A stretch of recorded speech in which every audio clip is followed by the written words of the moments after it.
नमस्कार साथियों, स्वागत है आपका ऑनलाइन स्टडी ग्रुप में। आज की क्लास में समीक्षा अधिकारी, सहायक समीक्षा अधिकारी, मुख्य परीक्षा 2013 के सामान्य अध्ययन के प्रश्न पत्र को विस्तृत व्याख्या के साथ कंप्लीट किया जाएगा। इन प्रश्नों की उपयोगिता उन सभी एग्जामों में होगी जहां पर सिलेबस में सामान्य अध्ययन दिया गया है। तो चलिए प्रारंभ करते हैं। पहला प्रश्न है, हड्डी से निर्मित आभूषण भारत में मध्य पाषाण काल के संदर्भ में प्राप्त हुए हैं। प्रश्न में आपसे पूछा जा रहा है कि उस मध्य पाषाण कालीन स्थल का नाम बताइए जहां से हड्डी से निर्मित आभूषण प्राप्त हुए हैं। तो आपका सही जवाब होगा विकल्प बी, महदहा।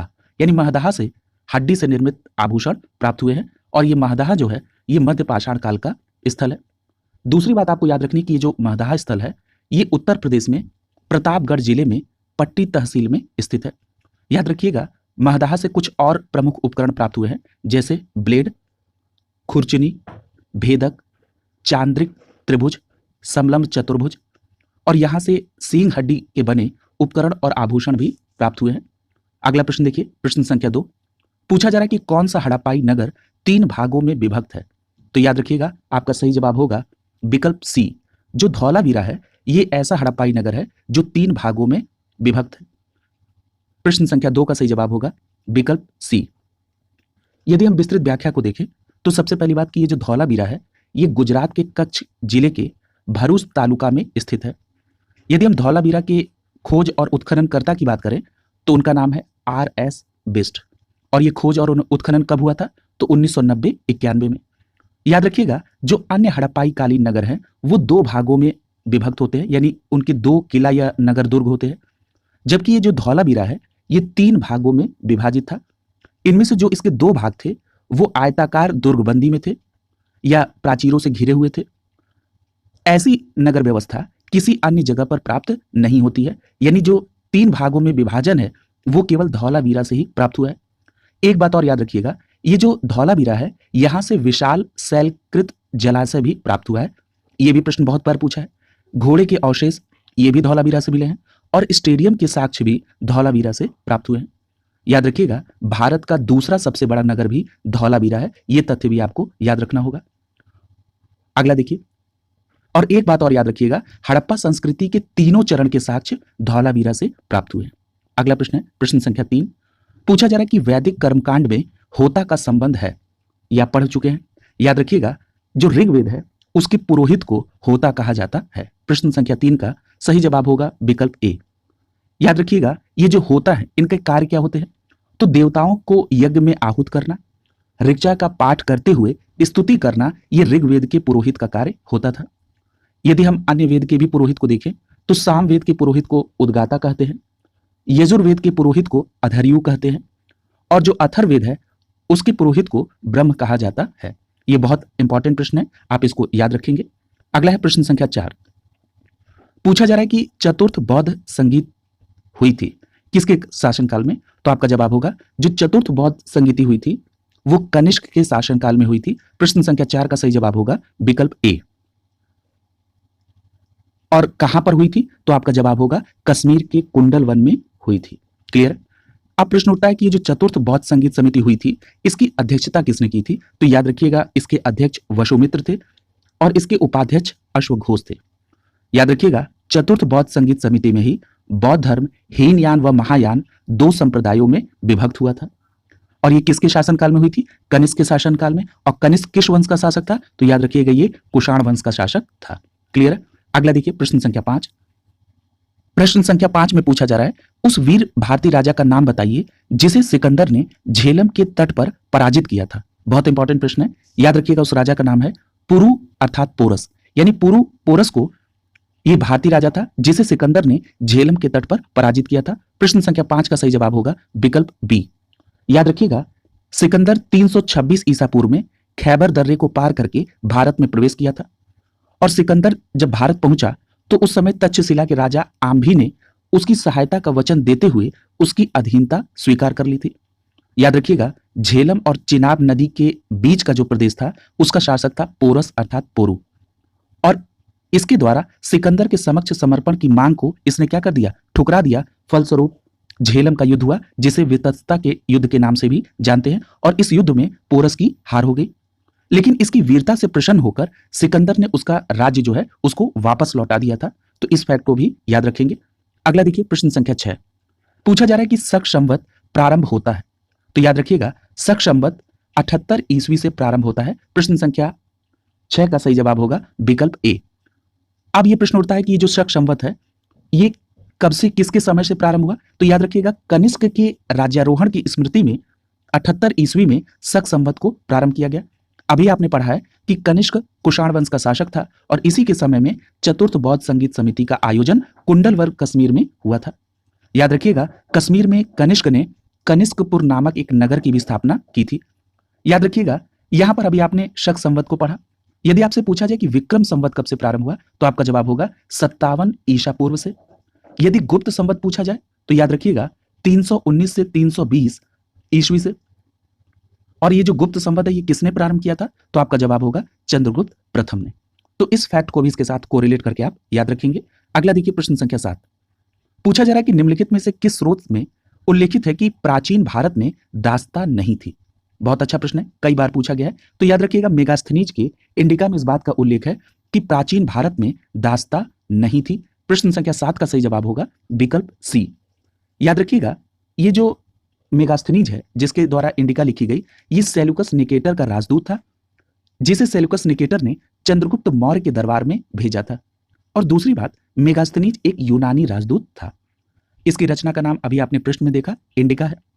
याद रखिएगा मेगास्थनीज ने इंडिका में भारतीय समाज को 7 श्रेणियों में विभाजित किया था। यह भी प्रश्न आपसे पूछा जा चुका है। और ये जो 7 श्रेणी है इसमें दार्शनिक, कृषक, पशुपालक, कारीगर, योद्धा, निरीक्षक, मंत्री आते हैं। और मेगास्थनीज ने भारतीय समाज में दास प्रथा के प्रचलित होने का अपने ग्रंथ इंडिका में कोई उल्लेख नहीं किया है। इस आधार पर आप ये कह सकते हैं कि प्राचीन भारत में दास प्रथा नहीं थी। अगला देखिए प्रश्न संख्या 8। प्रश्न संख्या 8 में पूछा जा रहा है कि निम्नलिखित तमिल ग्रंथों में किसे लघु वेद की संज्ञा दी गई है। तो याद रखिएगा कुराल को लघु वेद की संज्ञा दी गई है। और ये जो कुराल है ये एक तमिल ग्रंथ है। याद रखिएगा ये जो कुराल है इसके रचयिता कौन है, तो तमिल कवि तिरुवल्लुर इसके रचयिता है। किसके? कुराल के। और कौन रचयिता है? तमिल के कवि हैं जिनका नाम है तिरुवल्लुर। और इसी कुराल को लघु वेद की संज्ञा दी गई है। इस ग्रंथ में कुल 133 अध्याय हैं और 1330 कविताएं हैं। याद रखिएगा ये जो कुराल है इसे तमिल साहित्य का बाइबिल और पंचम वेद भी कहा जाता है। तो दो बातें याद रखनी है, कुराल एक तमिल भाषा का ग्रंथ है, इसके रचयिता तमिल कवि तिरुवल्लुर है, इसे लघु वेद की संज्ञा दी गई है। साथ ही साथ कुराल को तमिल साहित्य का बाइबिल अथवा पंचम वेद भी कहा जाता है। अगला प्रश्न देखिए प्रश्न संख्या 9। पूछा जा रहा है कि चोल शासकों के शासनकाल में निम्नलिखित में से कौन सा वारियम उद्यान प्रशासन का कार्य देखता था। तो याद रखिएगा जो टोट वारियम था ये उद्यान प्रशासन का कार्य देखता था। और ये किस समय की बात हो रही है, तो ये चोल शासकों के समय की बात हो रही है। तो प्रश्न संख्या 9 का सही जवाब होगा विकल्प सी। याद रखिएगा चोल प्रशासन में जो वारियम थे अर्थात जो समिति के सदस्य थे इनको वारिय पेरुमक्कल कहा जाता था। और इनकी कुल संख्या 30 होती थी, जिसमें जो 12 सदस्य थे वो बुजुर्ग या विद्वान सदस्य, उनको वार्षिक समिति के लिए रखा गया था। यानी वार्षिक समिति को क्या कहते थे? संवत्सर वारियम। क्या कहते थे? संवत्सर वारियर। और इसमें जो 12 सदस्य उद्यान समिति के थे, जिस उद्यान समिति को टोट समिति कहा जाता है, और जो 6 सदस्य थे वो एरी वारियम के लिए निर्वाचित होते थे। क्लियर है? अगला देखिए प्रश्न संख्या 10। पूछा जा रहा है कि शाहनामा के लेखक फरिश्ता किसके दरबार से संबंधित था। सबसे पहली बात तो यहां पर आपको प्रश्न में ही एक संशोधन करना होगा। ये जो शाहनामा है इसके लेखक फरिश्ता नहीं फिरदौसी थे। क्लियर है? यानी शाहनामा के लेखक कौन थे? फिरदौसी थे। अब प्रश्न का आंसर दीजिए कि शाहनामा के लेखक फिरदौसी किसके दरबार से संबंधित था। तो आपका सही जवाब होगा महमूद गजनवी। तब यहां पर प्रश्न संख्या 10 का सही जवाब होगा विकल्प बी। अगला देखिए यहां पर प्रश्न को त्रुटिपूर्ण दिखाया जा रहा है। याद रखिएगा ये जो फरिश्ता था ये 1560 से 1620 ईस्वी के समय का था। और इसके द्वारा जो लिखी गई किताब थी वो थी तारीख ए फरिश्ता या गुलशन ए इब्राहिमी। ठीक है? और ये जो शाहनामा था ये इसके लेखक कौन थे? फिरदौसी थे। और ये किसके दरबार से संबंधित था? महमूद गजनवी। याद रखिएगा ये जो फरिश्ता है इसका पूरा नाम था मोहम्मद कासिम हिंदू शाह। और ये कुछ समय तक अहमदनगर के शासक मुर्तजा निजाम शाह के दरबार में रहा। उसके बाद ये बीजापुर चला गया। और इसकी जो पुस्तक है तारीख ए फरिश्ता इसमें उसने बीजापुर के शासक इब्राहिम आदिल शाह को समर्पित करते हुए इसे लिखा था। यहां पर चर्चा हुई है महमूद गजनवी की। तो आइए जरा महमूद गजनवी परीक्षा के दृष्टिकोण से बहुत इंपॉर्टेंट टॉपिक है, तो जरा इसको महमूद गजनवी को जरा डिटेल में समझ लीजिए। महमूद गजनवी को समझने के लिए सबसे पहले आपको विकल्प डी के अल्पतगीन के नाम पर चलना होगा। ये जो अल्पतगीन था, इसने 962 ईस्वी में गजनी में स्वतंत्र राज्य की स्थापना की थी। अल्पतगीन का दास था और बाद में इसका दामाद भी बना, उसका नाम था सुबुक्तगीन। ये जो सुबुक्तगीन था, इसने 977 ईस्वी में गद्दी पर अधिकार कर लिया। यानी 962 ईस्वी में अल्पतगीन ने एक गजनी में स्वतंत्र राज्य की स्थापना की और 977 में सुबुक्तगीन ने गद्दी पर अधिकार कर लिया। इस सुबुक्तगीन का लड़का था कौन? महमूद गजनवी। इसने 27 वर्ष की अवस्था में 998 ईस्वी में यह शासक बन गया। अब बात करते हैं महमूद गजनवी की। सबसे पहली बात यह जान लीजिए कि महमूद गजनवी ने 1001 ईस्वी में हिंदू शक्ति राजा जयपाल को हरा दिया था। क्लियर है? उसके बाद अगर हम बात करें महमूद गजनवी के सबसे महत्वपूर्ण आक्रमण की, तो इसका सोमनाथ मंदिर पर जो आक्रमण है वो सबसे प्रमुख था। उस समय शासक कौन था? तो याद रखिएगा, उस समय शासक भीम प्रथम था। महमूद गजनवी के जो भारत पर आक्रमण का उद्देश्य आपसे प्रश्न में पूछा जाता है, तो उसका मुख्य उद्देश्य था धन लूटना। इसीलिए महमूद गजनवी को लुटेरा और बुत सिकन कहा जाता है। बुत सिकन का मतलब क्या है? मूर्ति भंजक। यानी महमूद गजनवी को लुटेरा और मूर्ति भंजक कहा जाता है। एक बात और याद रखिएगा, ये जो महमूद गजनवी था, इसके दरबार में कई विद्वान थे। कौन कौन से? अलबरूनी, फिरदौसी जो पूछा गया था, उतबी, बैहाकी, ये सभी विद्वान महमूद गजनवी के शासनकाल से संबंधित हैं। इसमें जो अलबरूनी है, इसका एक पुस्तक थी जिसका नाम है किताबुल हिंद। ये भी बहुत प्रसिद्ध है, याद रखेंगे। अगला देखिए, प्रश्न संख्या 11। पूछा जा रहा है कि औरंगजेब की मृत्यु के समय मराठा नेतृत्व किसके हाथों में था? तो याद रखिएगा, औरंगजेब की मृत्यु के समय मराठा नेतृत्व ताराबाई के हाथों में था। प्रश्न संख्या 11 का सही जवाब होगा विकल्प डी। याद रखिएगा, औरंगजेब की मृत्यु का ईयर भी आपसे कई बार पूछा गया है, तो याद रखेंगे मार्च 1707 को औरंगजेब की मृत्यु हो गई थी। कहां हुई थी? अहमदनगर के पास। याद रखिएगा, इसकी मृत्यु के समय मराठा नेतृत्व राजा राम की मृत्यु के पश्चात उसकी विधवा पत्नी ताराबाई के हाथों में था। यानी जब औरंगजेब की 1707 में मृत्यु हुई तो उस समय मराठा का नेतृत्व ताराबाई के हाथों में था। ताराबाई ने अपने 4 वर्षीय पुत्र शिवाजी द्वितीय का राज्याभिषेक कराकर मराठा साम्राज्य की यह वास्तविक संरक्षिका बन गई थी। अगला देखिए, प्रश्न संख्या 12। पूछा जा रहा है कि निम्नलिखित में से कौन सा वायसराय जिसकी हत्या एक दंडित अपराधी के द्वारा उस समय कर दी गई थी जब वो अंडमान निकोबार द्वीप समूह के भ्रमण पर था? यह प्रश्न बहुत बार पूछा गया है। आपका सही जवाब क्या होगा? विकल्प सी सही हो जाएगा। लॉर्ड मेयो की हत्या अंडमान निकोबार के भ्रमण के दौरान हुई थी और यह हत्या वहीं के एक दंडित अपराधी के द्वारा की गई थी। प्रश्न संख्या 12 का सही जवाब होगा विकल्प सी। ये जो लॉर्ड मेयो था, ये 1869 से 1872 के बीच में वायसराय था।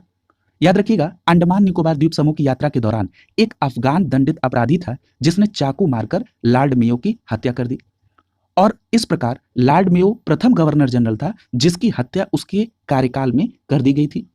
याद रखिएगा, मेयो ने अफगानिस्तान के संदर्भ में जॉन लॉरेंस की नीति का समर्थन किया था। क्लियर है? और ये जो लॉर्ड मेयो है, इसके संदर्भ में एक प्रश्न और पूछा जाता है जो आप जरूर याद रखेंगे कि जो भारतीय कृषि विभाग है, इसके पिता कहा जाता है किसको? लॉर्ड मेयो को। यानी प्रश्न पूछा जाए कि भारतीय कृषि विभाग के पिता किसे कहा जाता है, तो आपका जवाब होगा लॉर्ड मेयो। अगला देखिए, प्रश्न संख्या 13। पूछा जा रहा है कि भारतीय राष्ट्रीय कांग्रेस का प्रथम निर्वाचित यूरोपीय अध्यक्ष कौन था? तो आपका जवाब क्या होगा? भारतीय राष्ट्रीय कांग्रेस का प्रथम निर्वाचित यूरोपीय अध्यक्ष जॉर्ज यूले था। प्रश्न संख्या 13 का सही जवाब होगा विकल्प बी। अगर आपसे पूछा जाए कि जॉर्ज यूले ने कहां की अध्यक्षता की थी, तो याद रखिएगा, इलाहाबाद की अधिवेशन की अध्यक्षता जॉर्ज यूले ने की थी और यह अधिवेशन 1888 में हुआ था। इस प्रकार जॉर्ज यूले भारतीय राष्ट्रीय कांग्रेस का प्रथम निर्वाचित यूरोपीय अध्यक्ष था। अगला देखिए, प्रश्न संख्या 14। पूछा जा रहा है कि शारदा अधिनियम में लड़कियों और लड़कों के विवाह की न्यूनतम आयु क्रमशः निर्धारित थी। कितनी निर्धारित थी? तो आपका सही जवाब होगा 14 वर्ष और 18 वर्ष। यानी शारदा अधिनियम 1929 में जो लड़कियों की आयु थी वो न्यूनतम 14 वर्ष और लड़कों की विवाह की न्यूनतम आयु 18 वर्ष निर्धारित थी। प्रश्न संख्या 14 का बी विकल्प आपका सही हो जाएगा। याद रखिएगा, 1929 में अजमेर निवासी हरविलास शारदा के ही प्रयत्न से एक बाल विवाह निषेध कानून बनाया गया था जिसमें लड़कियों की विवाह की न्यूनतम आयु 14 वर्ष और लड़कों की विवाह की न्यूनतम आयु 18 वर्ष निर्धारित की गई थी। यहां पर एक फैक्ट और याद रखिएगा, 1872 का नेटिव मैरिज एक्ट, इस 1872 के नेटिव मैरिज एक्ट में भी 14 वर्ष से कम आयु की कन्या के विवाह पर प्रतिबंध लगाया गया था। क्लियर है? अगला देखिए प्रश्न संख्या 15। प्रश्न संख्या 15 में पूछा जा रहा है कि 1857 के प्रथम स्वाधीनता संग्राम के समय भारत का गवर्नर जनरल था। तो आपका सही जवाब क्या होगा? 1857 का ये जो विद्रोह था उस समय भारत का गवर्नर जनरल लॉर्ड कैनिंग था। बहुत इंपॉर्टेंट प्रश्न है। प्रश्न संख्या 15 का सही जवाब होगा विकल्प बी। लॉर्ड कैनिंग के बारे में कुछ और बातें आपको याद में रखनी होंगी। सबसे पहली बात कि लॉर्ड कैनिंग का शासनकाल कब से कब तक था? तो ये 1856 से 62 के समय तक भारत का गवर्नर जनरल था। इसी के समय 1857 का विद्रोह हुआ। और एक और महत्वपूर्ण बात जो कई बार परीक्षाओं में पूछी गई है कि जो लॉर्ड कैनिंग था ये भारत में कंपनी के द्वारा नियुक्त अंतिम गवर्नर जनरल था और साथ ही साथ ब्रिटेन क्राउन के तहत ये नियुक्त भारत का पहला वायसराय था। यानी दो बातें आपको याद रखनी है कि लॉर्ड कैनिंग के समय में ही 1857 का विद्रोह हुआ, साथ ही साथ ये भारत का अंतिम गवर्नर जनरल और ब्रिटिश क्राउन के अधीन भारत का पहला वायसराय बना।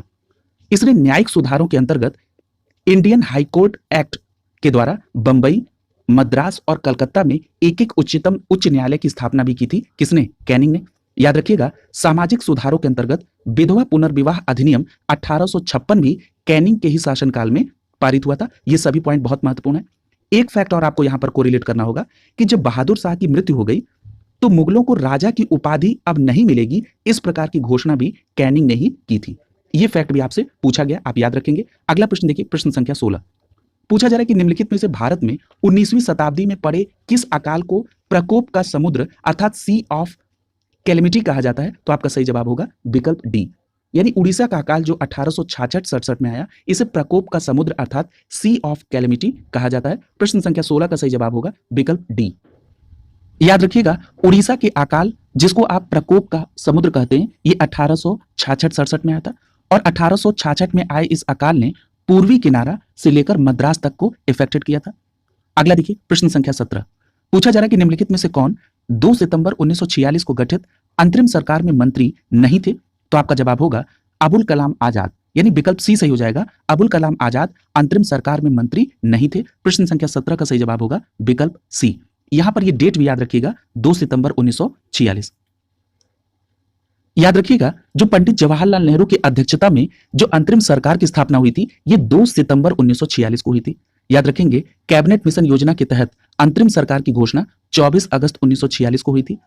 अब इस अंतरिम सरकार में कौन कौन शामिल था? तो पंडित जवाहरलाल नेहरू, डॉक्टर राजेंद्र प्रसाद, सरदार वल्लभ भाई पटेल, आशफ अली, जॉन मथाई, जगजीवन राम, सरदार बलदेव सिंह, गजनफर अली खां, लियाकत अली, अब्दुर रब नस्तर, इब्राहिम इस्माइल चुंद्रीगर, सी राजगोपालचारी और डॉक्टर C.H. भाभा इसमें शामिल थे। याद रखिएगा इसमें जोगेंद्र नाथ मंडल को विधि मंत्री नियुक्त किया गया था और इसमें अबुल कलाम आजाद शामिल नहीं थे।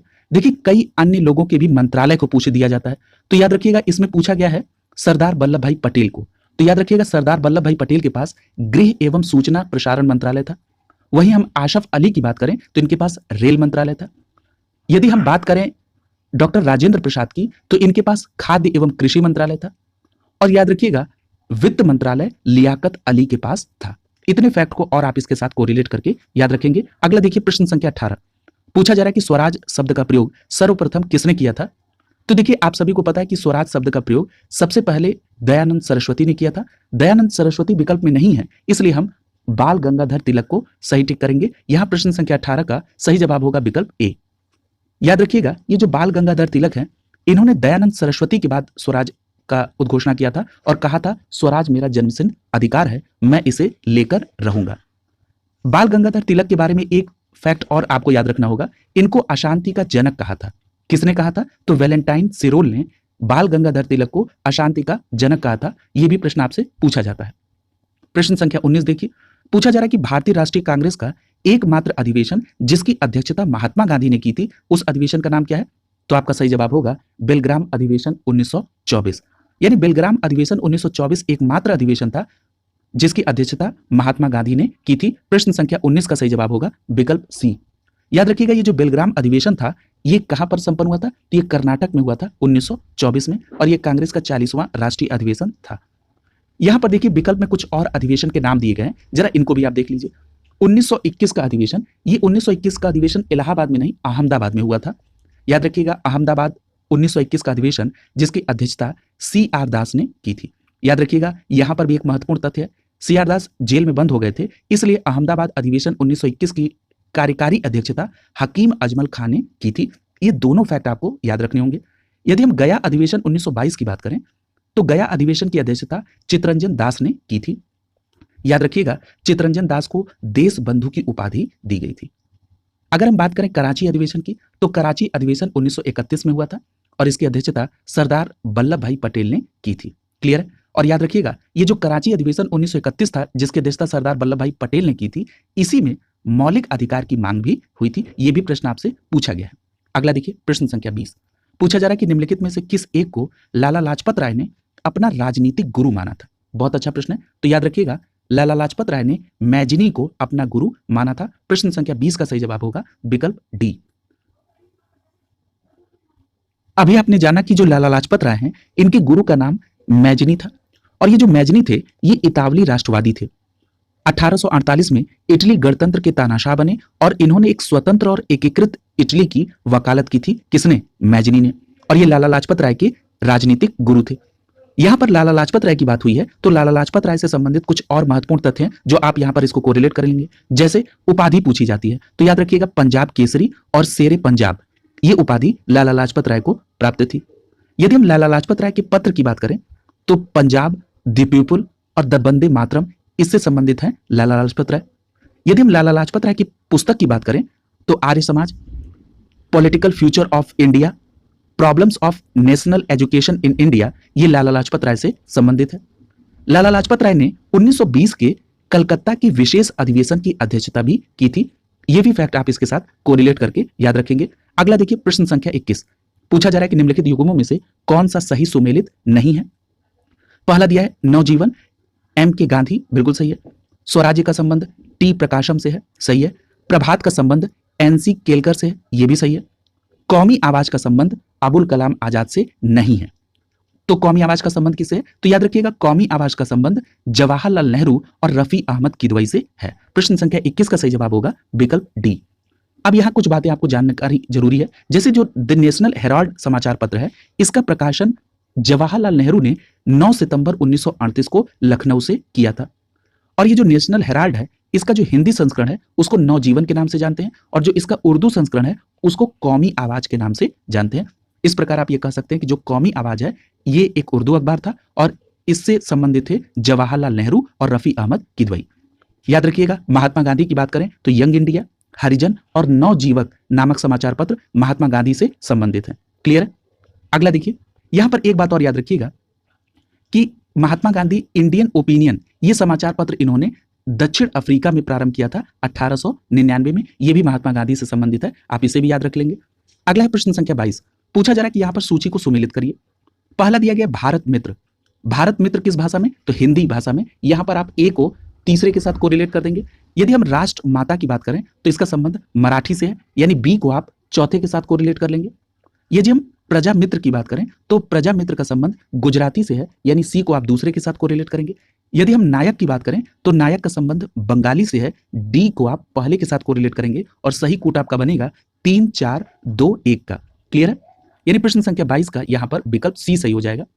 अगला देखिए, प्रश्न संख्या 23 पूछा जा रहा है कि भारतीय राष्ट्रीय कांग्रेस के किस अधिवेशन में महात्मा गांधी को चंपारण के किसानों की समस्या से अवगत कराया गया था।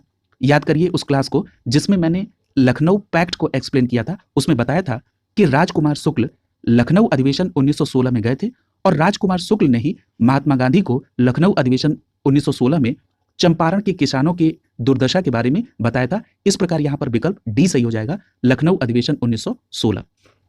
आपने जाना कि लखनऊ अधिवेशन जो 1916 था, इसमें राजकुमार शुक्ल ने गांधी जी से चंपारण किसानों की समस्या से अवगत कराया। इन चंपारण किसानों की समस्या क्या थी? 3 कठिया पद्धति।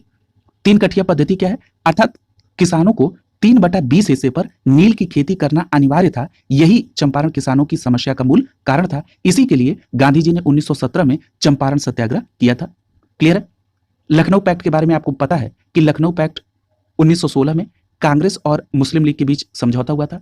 इसी सम्मेलन में गरम दल और नरम दल दोनों आपस में समझौता किए थे। अगला है प्रश्न संख्या 24। पूछा जा रहा है कि सुभाष चंद्र बोस ने स्वतंत्र भारत की अंतरिम सरकार की स्थापना की घोषणा कब की थी? तो आपका जवाब होगा 21 अक्टूबर 1943 को सुभाष चंद्र बोस ने स्वतंत्र भारत की अंतरिम सरकार की घोषणा की थी। प्रश्न संख्या 24 का विकल्प ए सही हो जाएगा, 21 अक्टूबर 1943 को। और ये कहां पर की थी घोषणा? तो याद रखिएगा ये घोषणा सिंगापुर में हुई थी। अगला है प्रश्न संख्या 25। प्रश्न संख्या 25 में पूछा जा रहा है कि भारतीय राष्ट्रवाद का जनक किसे माना जाता है? देखिए यहां पर आप सभी को पता है कि जो आधुनिक संकल्पना है इसके अनुसार भारतीय राष्ट्रवाद का जो अग्रदूत है या जो भारतीय राष्ट्रवाद का जनक कहा जाता है वो राजा राम मोहन राय को कहा जाता है। यहां पर आप अगर चुनना होगा तो यहां पर आप बाल गंगाधर तिलक को भारतीय राष्ट्रवाद का जनक माना जाएगा। इन विकल्प के अनुसार यहां पर बी विकल्प आपका सही हो जाएगा। प्रश्न संख्या 25 का सही जवाब होगा विकल्प बी। अगला देखिए प्रश्न संख्या 26। पूछा जा रहा है कि निम्नलिखित में से किस राज्य का गठन 1948 में हुआ था? तो देखिए पश्चिम बंगाल का गठन 1950 में हुआ था, असम का गठन 1960 में हुआ था, पंजाब का गठन 1966 में हुआ था और हिमाचल प्रदेश का गठन 1971 में हुआ था। तो यहां पर जो चारों राज्य हैं इनमें से ऐसा कोई भी राज्य नहीं है जिसका गठन 1948 में हुआ था। इस प्रकार ये प्रश्न डिस्प्यूटेड हो जाएगा। देखिए 1948 की अगर हम बात करें तो जब 1947 में भारत ब्रिटिश साम्राज्य से स्वतंत्र हो गया तो हैदराबाद के निजाम ने भारत से अपनी स्वतंत्रता को बनाए रखने के लिए इच्छा जाहिर की, लेकिन कुछ दबाव और उसके बाद जो ऑपरेशन पोलो चला 5 दिन के लिए, उसके बाद 1948 में हैदराबाद राज्य को भारत का हिस्सा बना दिया गया और हैदराबाद वर्तमान में तेलंगाना की राजधानी है। यदि विकल्प में हैदराबाद होता तो यह सही जवाब होता।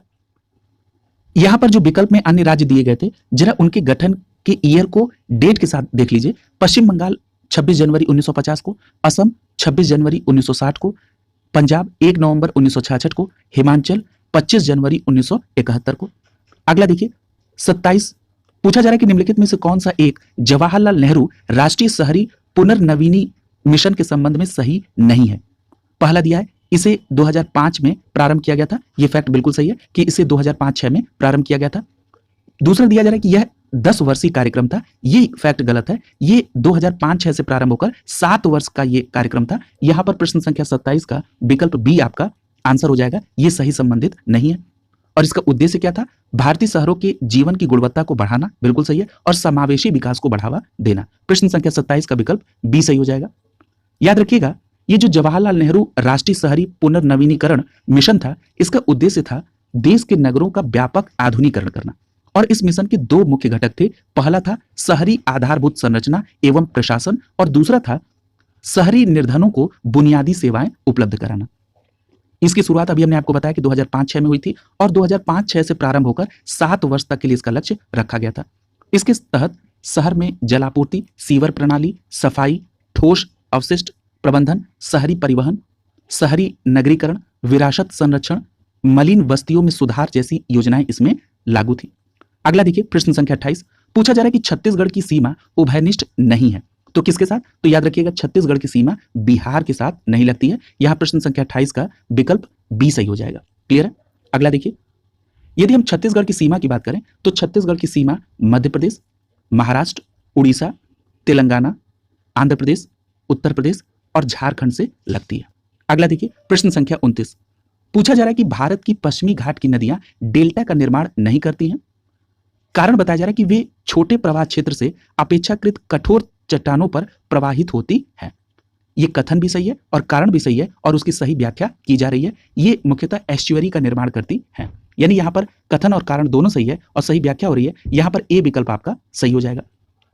यहां पर आप 2 बातें याद रखेंगे। ये जो प्रायद्वीपीय भारत की प्रमुख नदियां हैं इनका उद्गम पश्चिमी घाट से ही होता है।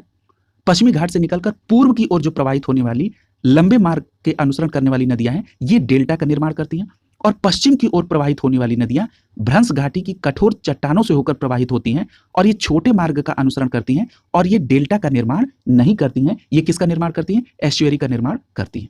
क्लियर? अगला देखिए प्रश्न संख्या 30। पूछा जा रहा है कि कावेरी नदी के उद्गम का स्रोत क्या है? तो याद रखिएगा जो कावेरी नदी है इसके उद्गम का स्रोत कहां है? तो ये ब्रह्मगिरी पहाड़ी है। प्रश्न संख्या 30 का सही जवाब होगा विकल्प ए। याद रखिएगा कावेरी नदी परीक्षा के पॉइंट ऑफ व्यू से बहुत इंपॉर्टेंट है।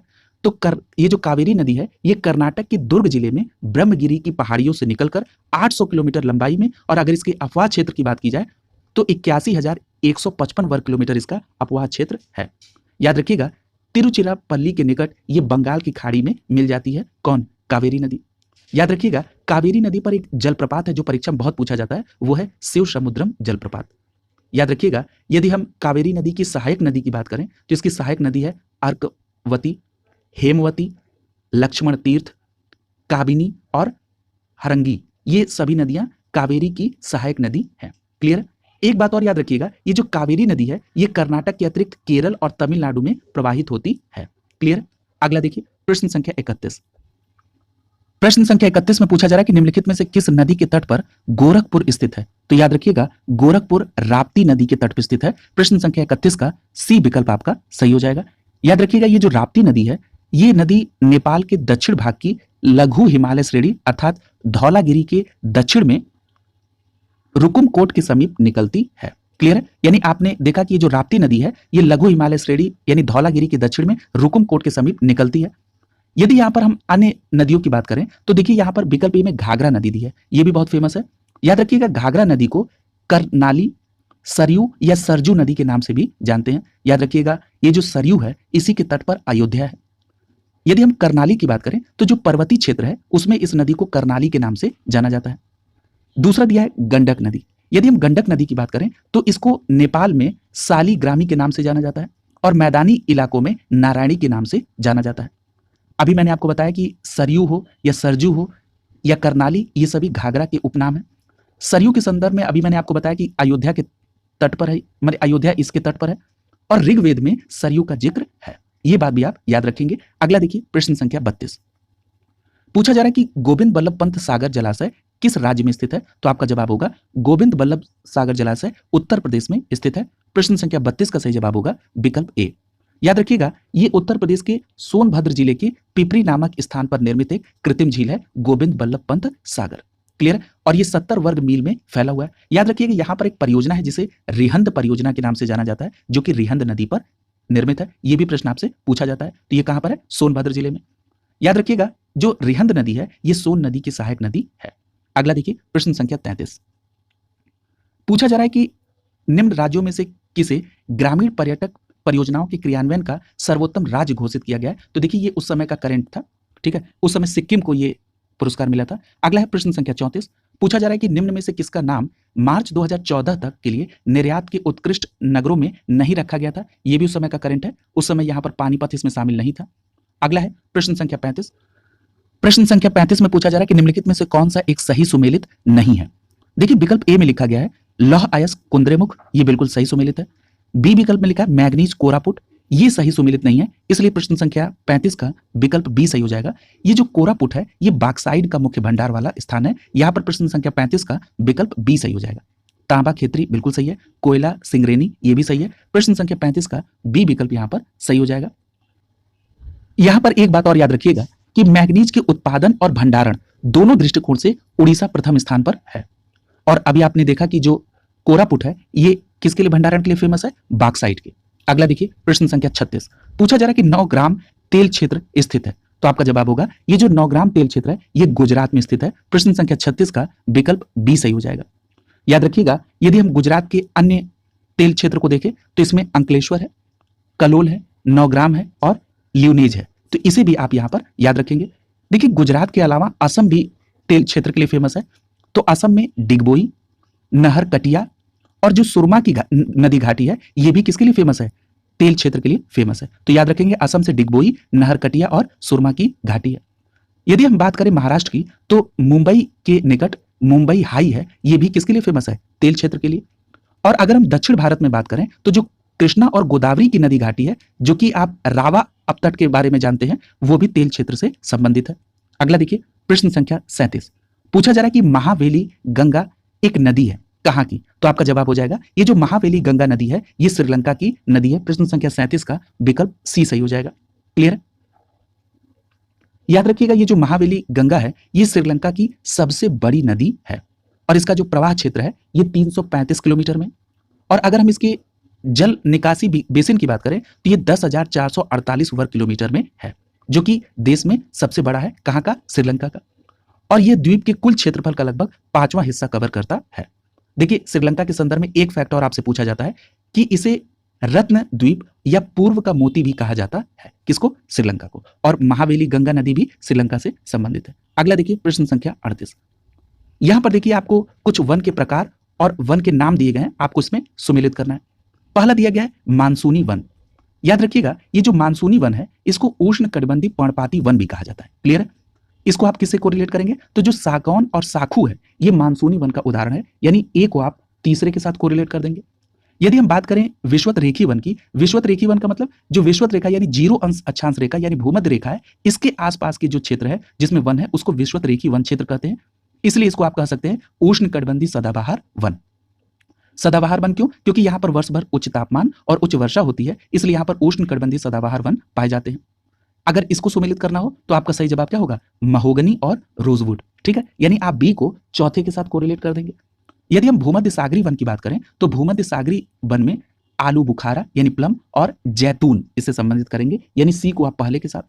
यदि हम कोड़धारी वन की बात करें तो कोड़धारी वन में चीड़ तथा फर यानी डी को आप दूसरे के साथ सुमेलित कर देंगे। इस प्रकार जो आपका कूट बनेगा वो 3 4 1 2 का बनेगा। ए विकल्प सही हो जाएगा, 3 4 1 2। देखिए यहां पर सुमेलित करके दिया गया है। जरा हम जो ये मानसूनी ये जो वन के प्रकार है इसमें कुछ और उदाहरण ऐड ऑन करते हैं। जैसे मानसूनी वन जिसको मैंने कहा कि उष्णकटिबंधीय पर्णपाती वन, इसमें आप सागौन साखू के अलावा शीशम को भी याद रखेंगे। यदि हम विषुवत रेखी वन अर्थात उष्णकटिबंधीय सदाबहार वन की बात करें तो इसमें आप महोगनी रोजवुड के साथ साथ आबूनस को भी ऐड कर लेंगे। यदि हम भूमध्य सागरी वन की बात करें तो भूमध्य सागरी वन में आप आलू बुखारा यानी प्लम, जैतून के साथ साथ कार्क, ओक, चेस्टनट, पाइन इसको भी ऐड कर लेंगे। ये सभी भूमध्य सागरी वन के अंतर्गत आते हैं। यदि हम कोड़धारी वन की बात करें तो चीड़ और फर के अलावा इसमें आप देवदार, स्प्रूस इसको भी शामिल कर लेंगे। तो इस प्रकार आपका ये प्रश्न होलिस्टिक अप्रोच के साथ कंप्लीट हुआ। अगला है प्रश्न संख्या 39। पूछा जा रहा है कि निम्नलिखित में वर्ष 2010 में भारतीय पर्यटकों का सबसे प्रिय गंतव्य स्थान कौन सा था? तो देखिए ये पुराना डेटा है। प्रश्न संख्या 40 में पूछा जा रहा है कि लोक नगरी सातत्य के विचारों को उस आधार पर विकसित किया गया जो अध्ययन किए गए। कहां पर? तो याद रखिएगा जो मैक्सिको में अध्ययन किए गए, यानी प्रश्न संख्या 40 का विकल्प ए सही हो जाएगा। यानी जो लोक नगरी सातत्य के विचार हैं उनको मैक्सिको में किए गए अध्ययन के आधार पर रॉबर्ट रेडफील्ड ने संपादित किया था। क्लियर है? अगला देखिए प्रश्न संख्या 41। पूछा जा रहा है कि जाम्बिया की सीमा उभयनिष्ठ नहीं है, यानी जाम्बिया की सीमा किसके साथ अपनी सीमा नहीं बनाती है? तो यहां पर आपका सही जवाब हो जाएगा विकल्प डी, बोत्सवाना के साथ जाम्बिया अपनी सीमा नहीं बनाता है, यानी प्रश्न संख्या 41 का यहां पर विकल्प डी आपका आंसर हो जाएगा। याद रखिएगा ये जो जाम्बिया है ये जाम्बिया दक्षिण अफ्रीका का भू आबद्ध देश है। सबसे महत्वपूर्ण बात, इसकी राजधानी लुसाका है। यदि हम इसके सीमावर्ती देश की बात करें तो उत्तर में कांगो, उत्तर पूर्व में तंजानिया, पूर्व में मलावी, मोजाम्बिक, जिम्बाब्वे और नामीबिया दक्षिण में। अंगोला की बात करें तो ये पश्चिम में है, तो ये भी आप याद रखेंगे। अगला देखिए प्रश्न संख्या 42। पूछा जा रहा है कि निम्नलिखित में से कौन उत्तर प्रदेश का जनसंख्या के दृष्टिकोण से सबसे बड़ा जनपद है? देखिए याद रखिएगा जनसंख्या के दृष्टिकोण से 2011 की जनगणना के अनुसार इलाहाबाद सबसे बड़ा जनपद है, जिसका नाम अब प्रयागराज हो चुका है। प्रश्न संख्या 42 का सही जवाब होगा विकल्प सी। याद रखिएगा यदि हम 2011 के आंकड़ों के अनुसार देखें तो उत्तर प्रदेश में जो सर्वाधिक आबादी वाले 5 जिले हैं उसमें नंबर 1 पर इलाहाबाद है, दूसरे नंबर पे मुरादाबाद, तीसरे नंबर पे गाजियाबाद, चौथे नंबर पे आजमगढ़ और 5वें नंबर पे लखनऊ है। क्लियर है? तो याद रखेंगे सबसे ज्यादा आबादी वाला नगर कौन सा हुआ? प्रयागराज। यहां पर कम जनसंख्या वाला भी पूछा जा सकता है, तो आप उसको भी कोरिलेट कर लीजिए। यदि आपसे पूछा जाए कि 2011 की जनगणना के अनुसार उत्तर प्रदेश में सर्वाधिक कम आबादी वाले 5 जिले कौन से हैं, तो यहां पर महोबा सबसे कम आबादी वाला, उसके बाद नीचे से दूसरा स्थान चित्रकूट का है, नीचे से तीसरे स्थान पर हमीरपुर है और चौथे स्थान पे श्रावस्ती है। यानी कम पॉपुलेशन वाली डिस्ट्रिक्ट्स में महोबा, चित्रकूट, हमीरपुर और श्रावस्ती का नाम आप याद रखेंगे। अगला देखिए प्रश्न संख्या 43। पूछा जा रहा है कि निम्नलिखित राज्यों के निर्माण का सही आरोही क्रम क्या है? तो याद रखिएगा यहां पर पहले आप देख लीजिए सभी के ईयर को। जैसे नागालैंड की बात करें तो इसका गठन 1963 में हुआ, मेघालय की बात करें तो 1972 में, सिक्किम की बात करें तो 1975 में और अरुणाचल प्रदेश की बात करें तो 1987 में। इस प्रकार आप देख रहे हैं कि प्रश्न संख्या 43 का विकल्प ए आपका आंसर हो जाएगा। ये बिल्कुल सही क्रम में दिया गया है। देखिए यहां पर कुछ फैक्ट्स और आपको इंक्लूड करने होंगे। जैसे आपने देखा कि नागालैंड 1963 में है, मेघालय 1972 में। देखिए मेघालय के साथ कुछ और भी राज्य हैं जिनका गठन 1972 में हुआ था, जैसे त्रिपुरा और मणिपुर। त्रिपुरा, मणिपुर और मेघालय, इन तीनों राज्यों का गठन 21 जनवरी 1972 को हुआ था। तो ये फैक्ट आप बिल्कुल पूरा याद रखेंगे। सिक्किम 1975 बिल्कुल सही है। अरुणाचल प्रदेश की बात करें तो अरुणाचल प्रदेश के साथ साथ मिजोरम, इन दोनों का गठन 20 फरवरी 1987 को हुआ था। तो इसको पूरा याद रखिएगा। देखिए हिमाचल प्रदेश, अभी आपने पीछे जो प्रश्न आए थे उसमें हिमाचल प्रदेश को 1971 में पढ़ा था, याद रखेंगे। हरियाणा को भी ऐड कर लीजिए, हरियाणा भी बहुत पूछा जाता है, 1966 में। यहां पर एक फैक्ट और आपको कोरिलेट करना होगा, ये जो अरुणाचल प्रदेश और मिजोरम, इन दोनों को आपने पढ़ा कि 20 फरवरी 1987 को, तो याद रखिएगा 1987 में एक और राज्य का गठन हुआ था, वो है गोवा, लेकिन दोनों की डेट अलग है। गोवा का गठन 30 मई 1987 को और अरुणाचल प्रदेश और मिजोरम का गठन 20 फरवरी 1987 को हुआ था। इन दोनों फैक्ट को भी आप जरूर याद रखेंगे। अगला देखिए प्रश्न संख्या 44, पूछा जा रहा है कि निम्नलिखित में से किस राज्य का लिंगानुपात राष्ट्रीय औसत से ऊपर है। तो सबसे पहली बात कि राष्ट्रीय औसत लिंगानुपात के दृष्टिकोण से कितना है, तो याद रखिएगा 943। तो यहां पर आपका सही जवाब क्या हो जाएगा, विकल्प बी सही हो जाएगा। झारखंड का जो लिंगानुपात है वो राष्ट्रीय लिंगानुपात से ज्यादा है और झारखंड का लिंगानुपात कितना है, 949 है। ठीक है, ये थोड़ा सा प्रश्न टिपिकल हुआ है क्योंकि यहां पर हर राज्य का लिंगानुपात याद करना थोड़ा सा टफ है, नामुमकिन तो कुछ नहीं होता है लेकिन ये टफ है। राष्ट्रीय औसत 943 है। चूंकि आप उत्तर प्रदेश का पेपर देने जा रहे हैं इसलिए आपको उत्तर प्रदेश के लिंगानुपात के बारे में भी मालूम होना चाहिए। उत्तर प्रदेश का लिंगानुपात 912 है जो कि राष्ट्रीय औसत से कम है। क्लियर है, और राष्ट्रीय औसत से ज्यादा कौन सा है, झारखंड 949। अगला है प्रश्न संख्या 45, पूछा जा रहा है कि निम्नलिखित में भारत के किस राज्य में स्त्री पुरुष शिक्षा में निम्नतम अंतर है। तो यहां पर याद रखिएगा जो स्त्री और पुरुष की शिक्षा में न्यूनतम अंतर वाले राज्य हैं उसमें नंबर 1 पर कौन सा राज्य है, तो उसमें नंबर 1 पर मेघालय, यानी यहां प्रश्न संख्या 45 का विकल्प बी सही हो जाएगा। यहां पर देखिए राज्यों का नाम, उसमें कुल साक्षरता और स्त्री और पुरुष की साक्षरता दर भी दी गई है। देखिए यहां पर ये फैक्ट आपको बिल्कुल क्लियर कट याद रखना होगा, जो मेघालय है वो स्त्री पुरुष शिक्षा में निम्नतम स्तर पर है। दूसरे नंबर पे कौन है, दूसरे नंबर पे मिजोरम और केरल आता है। क्लियर है, और तीसरे नंबर पे कौन है, तीसरे नंबर पे आएगा नागालैंड। ठीक है, यहां पर एक बात और याद रखिएगा, यदि आपसे पूछा जाए कि स्त्री और पुरुष की शिक्षा में सर्वाधिक अंतर वाले राज्य कौन से हैं, तो उसमें आप नंबर 1 पे राजस्थान को रखेंगे, दूसरे नंबर पे झारखंड को और तीसरे नंबर पे दादर नगर हवेली को रखेंगे। क्लियर है, तो इस फैक्ट को भी आप याद रखेंगे। अगला है प्रश्न संख्या 46, पूछा जा रहा है कि निम्नलिखित में से किस राज्य में महिला साक्षरता दर 2001 में सर्वाधिक थी। तो यहां पर आपका सही जवाब क्या हो जाएगा, जो महिला साक्षरता दर 2001 की बात करेंगे तो आपका सही जवाब हो जाएगा मिजोरम, यानी यहां पर आपका विकल्प सी सही हो जाएगा। यदि हम 2011 की जनगणना के आधार पर बात करें तो 2011 की जनगणना के अनुसार सर्वाधिक महिला साक्षरता केरल की है। क्लियर है, देखिए यहां पर मैंने आपसे कहा था कि जो भी फैक्ट पूछा जाए तो उसका हर पहलू आप देखें, तो आपने यहां पर देख लिया कि सर्वाधिक महिला साक्षरता केरल में है 2011 के अनुसार। अगर मैं पूछूं कि न्यूनतम साक्षरता दर कहां पर है, तो आपका जवाब क्या होगा, बिहार सबसे कम में है, उसके बाद राजस्थान है, तीसरे नंबर पे झारखंड है और चौथे नंबर पे जम्मू कश्मीर है। क्लियर है, यहां पर पांचवा नाम भी अगर आप याद रखेंगे तो बहुत इंपॉर्टेंट है, पांचवा नाम है उत्तर प्रदेश का। क्लियर है, यानी उत्तर प्रदेश न्यूनतम महिला साक्षरता के दृष्टिकोण से 5वें स्थान पर है। यह फैक्ट भी आपको बिल्कुल क्लियर कट याद होना चाहिए। देखिए आपने न्यूनतम के तो कई राज्यों को देख लिया, जरा अधिकतम में भी एक सीरियल देख लीजिए। नंबर 1 पर केरल है, दूसरे नंबर पे इसमें मिजोरम है, तीसरे नंबर पे लक्षद्वीप है और चौथे नंबर पे गोवा है। याद रखेंगे। अगला देखिए प्रश्न संख्या 47, पूछा जा रहा है कि जनगणना 2001 के अनुसार उत्तर प्रदेश में साक्षरता दर थी। तो याद रखिएगा जो 2001 की जनगणना थी उसके हिसाब से साक्षरता दर इसमें उड़ीसा से भी कम थी। क्लियर है, जरा इस फैक्ट को भी ध्यान से समझिए। ये जो 2001 की जनगणना है इसके अनुसार जो उत्तर प्रदेश की साक्षरता दर थी वो थी 56.27 और उड़ीसा की साक्षरता दर कितनी थी, 63.08, यानी ये उड़ीसा की साक्षरता दर से कम थी। यदि हम 2011 की बात करें तो 2011 में उत्तर प्रदेश की साक्षरता 67.7% है और उड़ीसा की साक्षरता कितनी है 2011 के अनुसार, 72.87। याद रखिएगा 2011 की जनगणना के अनुसार यदि हम भारत की साक्षरता दर देखें तो ये 73% है और इस भारत की साक्षरता में पुरुष साक्षरता दर की बात करें तो 80.9% और महिला की साक्षरता 64.6% है। ठीक है, तो ये पूरा डेटा आपको याद होना चाहिए। अगला देखिए प्रश्न संख्या 48, पूछा जा रहा है कि निम्नलिखित में से किस जनगणना वर्ष में भारत में लिंगानुपात 946 था। तो याद रखिएगा 946 1951 में था, यहां पर आपका विकल्प सी सही हो जाएगा। क्लियर है, यानी भारत में जो लिंगानुपात 946 है ये 1951 में था। यहां पर देखिए 1921 में 955, 1941 में 945, 1951 में 946, 1971 में 930 था। क्लियर है, जरा करंट के भी डेटा को देख लीजिए। अभी चर्चा हुई है कि भारत में 2011 की जनगणना के अनुसार जो लिंगानुपात था वो 943 था। तो 2001 को भी याद रखिएगा, 2001 के अनुसार जो भारत का लिंगानुपात था वो 933 था। क्लियर है? अगला देखिए, प्रश्न संख्या 49 पूछा जा रहा है कि 2001 से 2011 की अवधि में कुल जनसंख्या में निम्नतम प्रतिशत वृद्धि वाला राज्य कौन सा था? तो यहां पर आपका सही जवाब क्या हो जाएगा? नागालैंड। और एक बात और याद रखिएगा, नागालैंड की जो प्रतिशत वृद्धि थी वो कैसी थी? ऋणात्मक थी। इसको 10 की वृद्धि के नाम से भी जाना जाता है। यानी अगर ये जो प्रतिशत वृद्धि लिखा है इसकी जगह पे 10 की वृद्धि भी लिखा है, तब ये आप उसको एक ही समझेंगे। यहां पर जो ऋणात्मक 10 की वृद्धि वो नागालैंड की, ए विकल्प यहां पर आपका सही हो जाएगा।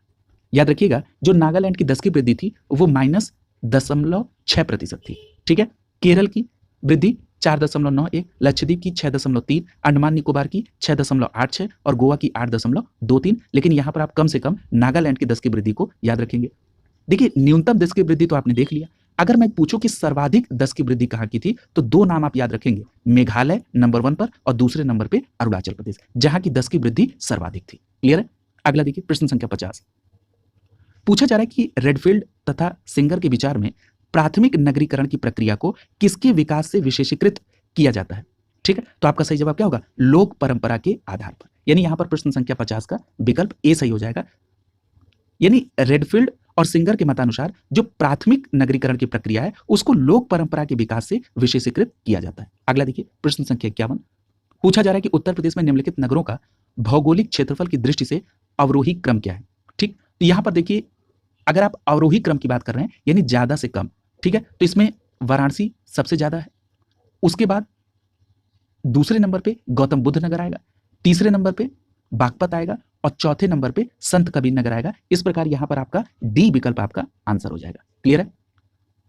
यहां पर याद रखिएगा, क्षेत्रफल देख लीजिए, वाराणसी का 1535 है, गौतम बुद्ध नगर का 1442 है, बागपत का 1321 है और संत कबीर नगर जिसे भदोही के नाम से भी जानते हैं 1015 है।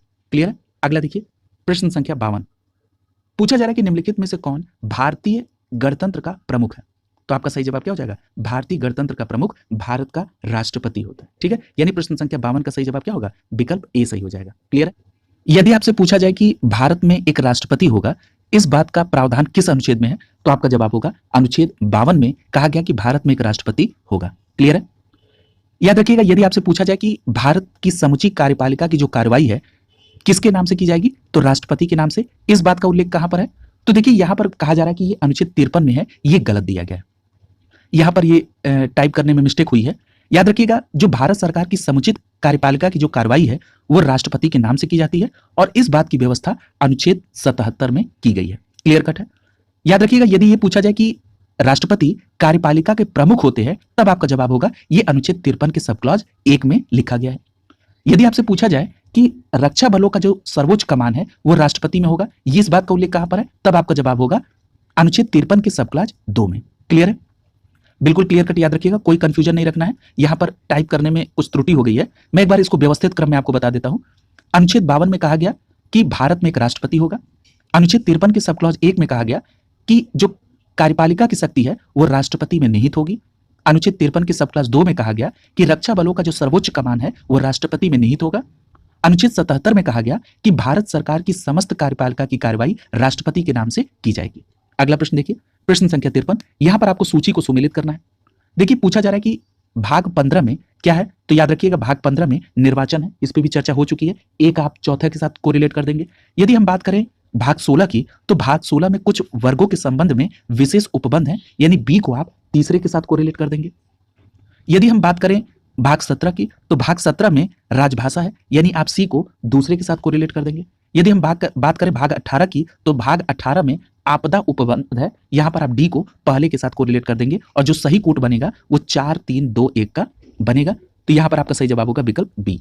क्लियर है? अगला देखिए, पूछा जा रहा है कि प्रश्न संख्या 54 में कि निम्नलिखित में से कौन सा एक राज्य के नीति निर्देशक सिद्धांतों का उद्देश्य नहीं है। क्लियर है? तो ये पहला दिया गया है, एक कल्याणकारी राज्य की स्थापना करना, ये उद्देश्य है डीपीएसपी का। दूसरा कह रहा है कि सामाजिक आर्थिक न्याय को सुनिश्चित करना, ये भी उद्देश्य है। तीसरा कह रहा है कि एक धार्मिक राज्य की स्थापना करना, ये उद्देश्य नहीं है। यहां पर सी विकल्प आपका सही हो जाएगा। राज्य के नीति निर्देशक तत्व का जो उद्देश्य है धर्मनिरपेक्ष राज्य की स्थापना करना। ठीक है, यानी यहां पर सी आपका आंसर हो जाएगा। याद रखिएगा, ये जो राज्य के नीति निर्देशक तत्व हैं ये हमारे संविधान में भाग 4 में और अनुच्छेद 36 से लेकर 51 में वर्णित है। अगला देखिए प्रश्न संख्या 55, पूछा जा रहा है कि संसद के दोनों सदनों की संयुक्त बैठक की अध्यक्षता कौन करता है। तो याद रखिएगा, संसद के दोनों सदनों की जब संयुक्त बैठक होती है तो उसकी अध्यक्षता लोकसभा अध्यक्ष करते हैं। प्रश्न संख्या 55 का सी विकल्प यहां पर आपका सही हो जाएगा। याद रखिएगा, अगर पूछा जाए कि संसद के दोनों सदनों को आहूत कौन करता है, यानी बुलाता कौन है, तो याद रखिएगा ये राष्ट्रपति महोदय बुलाते हैं। इस बात का उल्लेख अनुच्छेद 108 में, यानी राष्ट्रपति महोदय के द्वारा दोनों सदनों की संयुक्त बैठक बुलाई जाती है। इस बात का उल्लेख अनुच्छेद 108 में है। अभी आपने देखा कि इस संयुक्त अधिवेशन की अध्यक्षता लोकसभा अध्यक्ष करते हैं। इस बात का उपबंध किसमें है, तो अनुच्छेद 118 के सब क्लॉज 4 में। क्लियर है। अब देखिए संयुक्त बैठक किस आधार पर बुलाई जा सकती है, तो याद रखिएगा धन विधेयक और संविधान संशोधन विधेयक के अलावा किसी भी विधेयक के संदर्भ में संसद के दोनों सदनों की संयुक्त बैठक को बुलाया जा सकता है। क्लियर है। अगला देखिए प्रश्न संख्या 56, पूछा जा रहा है कि शहरी गरीबी की जड़ ग्रामीण क्षेत्रों में होती है। यह कथन क्या है, तो यह कथन बिल्कुल सही है। जो शहरी गरीबी है उसकी जड़ कहाँ है, ग्रामीण क्षेत्रों में। कारण बता रहा है कि ग्रामीण क्षेत्र में शिक्षा का स्तर निम्न है। देखिए यहां पर ये दोनों इंडिविजुअल स्टेटमेंट बिल्कुल सही है, ठीक, लेकिन ये जो कारण है ये कथन की व्याख्या नहीं कर रहा है, इसलिए यहां पर प्रश्न संख्या 56 का बी विकल्प आपका आंसर हो जाएगा। क्लियर है। अगला देखिए प्रश्न संख्या 57, प्रश्न संख्या 57 में पूछा जा रहा है कि भारत में गरीबी का स्तर निर्धारित होता है। तो याद रखिएगा, ये प्रश्न आप पहले भी पढ़ चुके हैं, तो याद रखिएगा घरेलू उपभोक्ता के व्यय के आधार पर भारत में गरीबी के स्तर का आकलन किया जाता है। प्रश्न संख्या 57 का यहां पर विकल्प सी सही हो जाएगा। याद रखिएगा ये जो भारत में गरीबी का आकलन है ये नीति आयोग के द्वारा प्रत्येक 5 वर्ष पर राष्ट्रीय प्रतिदर्श सर्वेक्षण संगठन, जिसका शॉर्ट फॉर्म है NSSO, इसके द्वारा संग्रहित परिवार आधारित उपभोग व्यय के आंकड़ों पर आधारित होता है। क्लियर है, याद रखेंगे ये बात भी। अगला है प्रश्न संख्या 58, प्रश्न संख्या 58 में पूछा जा रहा है वाटर सेस एक्ट कब लागू हुआ था। तो याद रखिएगा वाटर सेस एक्ट 1977 में लागू हुआ था। प्रश्न संख्या 58 का विकल्प सी सही हो जाएगा। 1977 में वाटर सेस एक्ट लागू हुआ था, यानी prevention and control of pollution. ये एक्ट कब आया था, 1977 में। इसकी विशेषता क्या है, जल प्रदूषण का निवारण एवं नियंत्रण। दूसरा है जल की स्वास्थ्यवर्धक गुणवत्ता को बनाए रखना अथवा उसे पुनः स्थापित करना। तीसरा लक्ष्य है जल प्रदूषण के निवारण एवं नियंत्रण के उद्देश्य से केंद्रीय एवं राज्य बोर्डों का गठन करना। याद रखेंगे। अगला प्रश्न संख्या 59, पूछा जा रहा है कि विश्व स्तर पर सीमेंट उत्पादन में 2010 में भारत का स्थान क्या था। तो ये पुराना फैक्ट है। यहां पर एक बात याद रखिएगा, जो नवीन आंकड़ा है उसके अनुसार भारत का दूसरा स्थान है सीमेंट उत्पादन में। अगर हम टॉप 3 कंट्री की बात करें तो सीमेंट उत्पादन में पहले नंबर पे चीन है, दूसरे पे भारत है और तीसरे पे वियतनाम है। अगला देखिए प्रश्न संख्या 60, पूछा जा रहा है कि मूंगफली मुख्य फसल है तो कहां की। तो याद रखिएगा मूंगफली गैम्बिया की मुख्य फसल है। प्रश्न संख्या 60 का विकल्प बी सही हो जाएगा। गैम्बिया की मुख्य फसल है मूंगफली। यदि पूछा जाए कि 2020-21 के अनुसार भारत में मूंगफली उत्पादन के शीर्ष राज्य कौन कौन से हैं, तो याद रखिएगा गुजरात, राजस्थान और तमिलनाडु। प्रश्न संख्या 61 देखिए, पूछा जा रहा है कि देश में एग्रो इकोलॉजिकल क्षेत्र है कितने। तो आपका जवाब होगा 20, यानी देश में 20 एग्रो इकोलॉजिकल क्षेत्र है, यानी कृषि पर्यावरणीय क्षेत्रों की संख्या भारत में 20 है। प्रश्न संख्या 61 का सही जवाब होगा विकल्प डी। अगला देखिए प्रश्न संख्या 62, पूछा जा रहा है कि निम्न में से कौन एक संवैधानिक निकाय नहीं है। तो यहां पर आपका सही जवाब क्या होगा, संवैधानिक निकाय वो निकाय होते हैं जिनका उल्लेख संविधान के किसी अनुच्छेद में किया गया हो। तो यहां पर आपका सही जवाब क्या हो जाएगा, विकल्प सी सही हो जाएगा। योजना आयोग जो है यह संवैधानिक निकाय नहीं है बल्कि सांविधिक निकाय है। यदि हम बात करें अन्य विकल्पों की तो अनुच्छेद 280 को देखिए। अनुच्छेद 280 में यह प्रावधान किया गया है कि प्रत्येक 5 वर्ष के अंतराल पर वित्त आयोग का गठन किया जाएगा, यानी वित्त आयोग कैसा हो गया, संवैधानिक संस्थान, जिसका उल्लेख अनुच्छेद 280 में है।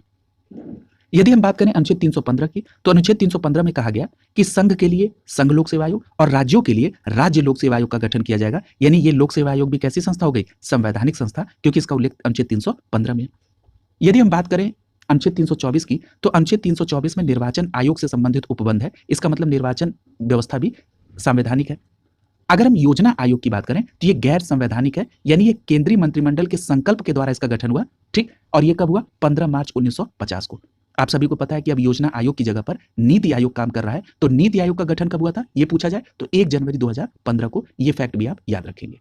अगला देखिए प्रश्न संख्या 63, प्रश्न संख्या 63 में पूछा जा रहा है कि निम्न में से किस वर्ष में साधन लागत पर जीडीपी की समृद्धि दर सर्वाधिक थी। तो देखिए ये पुराना प्रश्न है, मतलब ये पुराना फैक्ट है। यहां पर बी विकल्प आपका सही हो जाएगा। 2006-07 में जो राष्ट्रीय उत्पाद की समृद्धि दर थी वो 9.6 थी और ये 2001 से 10 तक के दशक में सर्वाधिक थी। यदि हम 2020-21 की जीडीपी वृद्धि दर की बात करें तो ये 8.7% थी, इसको आप याद रखेंगे।